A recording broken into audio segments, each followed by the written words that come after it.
The film opens up at a manufacturing plant where hundreds of workers are protesting against the administration for a superior compensation and less discrimination. Amidst the protests, the production line's head talks through a speaker and calls in some representatives of the Workers' Association to haggle with the division. The protest at long last stops and two representatives enter the division building. In the meantime, this is being observed by a young man named Sancha, who is sitting on the top of a close-by building. In the following scene, Sanchez waits for his dad, Rudra, who is uncovered to be one of the main impetuses behind the protests. Sancha asks him why he wishes to be engaged with the riots, to which Rudra replies that one should always help other people out of luck and battle against the injustice occurring around. He further mentions that the ones who don't help other people have no humankind inside them. 3 days pass by, yet the workers who need to haggle with the division don't return. One morning, Sancho wakes up to the conversation between his parents, who are discussing the missing workers. However, Sanchez's mom Della tries her best to stop her husband from going to the industrial facility. She fails. Soon, Ruja arrives at the production line and attacks the security forces with the assistance of different workers. Then again, Sancha and his mom choose to beware of the missing worker's house to figure out the truth.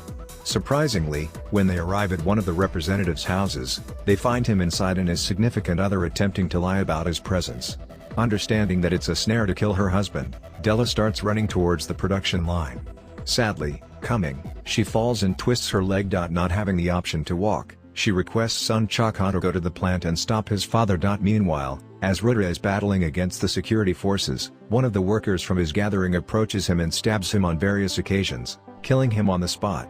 Sadly, when Sanchez reaches the plant, he finds his dad lying dead on the floor. The young man breaks down in tears and mourns his dad's demise.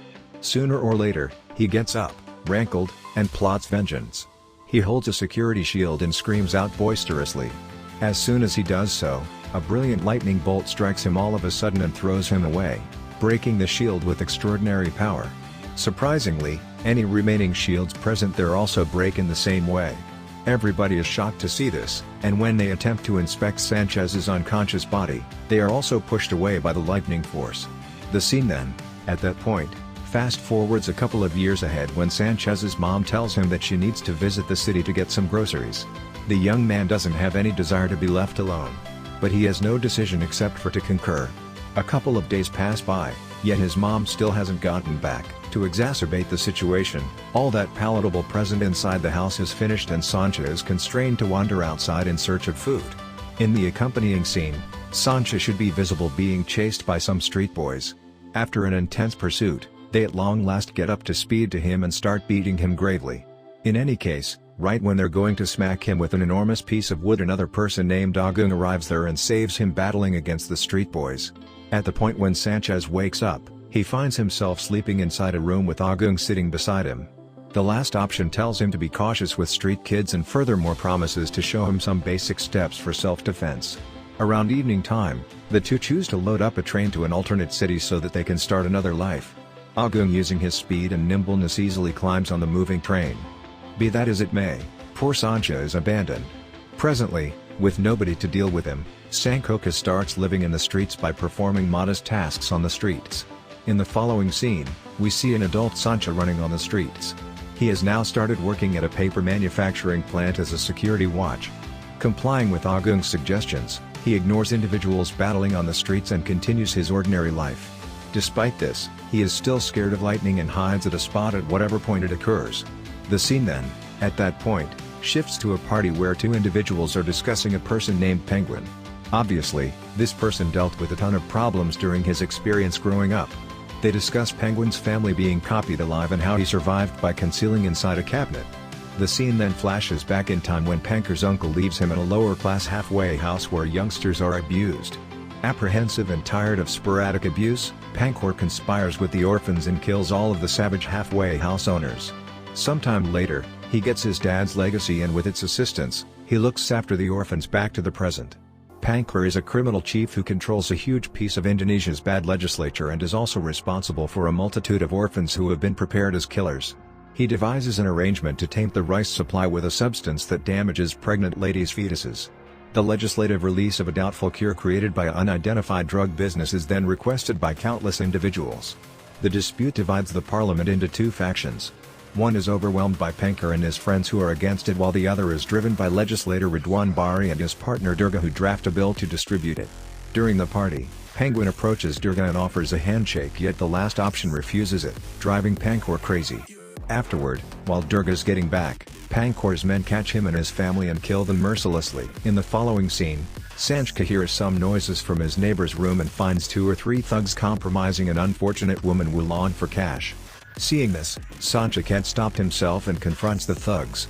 He then uses his superior battling skills to overcome them easily. After the thugs leave, Wulan expresses her appreciation to Sancaka for saving her and her sibling Teddy.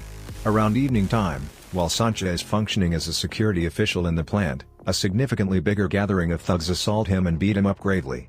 Presuming that he's dead, they toss him from the highest point of a structure while it's coming down intensely. Surprisingly, when a flash of lightning occurs, it passes through Sancaka's body and wakes him up. The lightning cures every one of the wounds and brings him back to life. The following day, when Sancaka visits the market, he notices Wulan arranging with the market owners about ways to save themselves from the thugs. Just then, the same thugs who beat up Sanchez before show up at the scene and start chasing him. Be that as it may, this time, Sancaka has the force of lightning and he defeats them easily. Seeing this, an impressed Wulan asks him to join their battle, yet Sancaka refuses and goes to work. Tragically, the gathering of bandits set the entire market ablaze and destroy everything as a result. A stressed Fleeson approaches Sancaka and tells him that on the off chance that a human can't help other people out of luck, then, at that point, they are great as dead. Hearing these words, Sancaka remembers his late dad and decides to battle for individuals. He then, at that point, wears a mask and starts standing up to the insidious groups around the city. During one of his fights, an obscure person stabs him and takes away a little sample of his blood. Despite this, Sancaka is not apprehensive as he knows that his wounds will be recuperated by lightning. In the meantime, the news broadcasts that most of pregnant females are suffering from a destructive disease after they started consuming the recently distributed food items. It also mentions that the offspring of the contaminated ladies will turn fiendishness and will be the primary driver of the increase in the crime percentage around the country. This is being executed by Pankar and his men to procure more benefit by selling antidotes to the disease. In the following scene, Sanchez learns to control his lightning powers and prepares a special suit for himself. He then fights against the crowd groups around the city and prevents blameless families from being misbehaved and undermined. Sancaka's new costume isn't anything less than that of a superhero's costume. He then, at that point, begins assaulting the thugs, including violinist Adi Suleiman, an individual from Pankar's vast organization of vagrant agents and the person who's responsible for placing fire in the market previously. Elsewhere, Penguin's guardian Aziz, alongside his companion, Jiga spot and concentrate a secret box from it. In the meantime, legislator Ridwan meets with other government officials and claims that Penguin is responsible for distributing the poison rice around the city. They then choose to cooperate to adopt on Penguin and strategy the superhero Sancaka for assistance.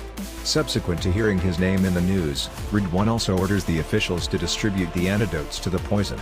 Then again, Pankar is presented with the corpse of Adi Suleiman. Seeing him dead, Pankar becomes irate as he was a vagrant and was being really focused on by his association. Penguin demands that every one of the orphans be brought together and battle against the new superhero for Suleiman. Shortly later, the orphans get a call from their dad and start unleashing destruction across the city. They start by killing the officials who disagreed with Pankar's arrangement. At the point when one of the assassins is going to kill Ridwan, Sanchez arrives there wearing his suit and defeats him. Ridwan then, at that point, approaches Sancaka and requests him to assist with saving individuals. In the accompanying scene, the public authority officials somehow figure out how to settle on distributing an untested remedy to individuals out of exigency. At the same time, Ridwan receives a call illuminating him that the production line going to distribute the cure belongs to, as a matter of fact, Penguin. Hearing this, that's what Ridwan concludes on the off chance that Pankar is not stopped. Nobody would have the option to stop the fake antidotes from being distributed to individuals. Understanding that Sancaka is the one in particular who can stop the vehicles conveying antidotes, Ridwan calls him and explains the situation over the phone. Surprisingly, as soon as Sancaka hangs up the call, Pankar arrives at his place with his vagrant assassin armed force and orders them to go after him. Even however he's frail, Sancaka fights back and defeats them individually, using his powers. At the point when Penguin is going to go after Sancaka from behind, Ridwan arrives there and shoots him dead, thus saving Sancaka.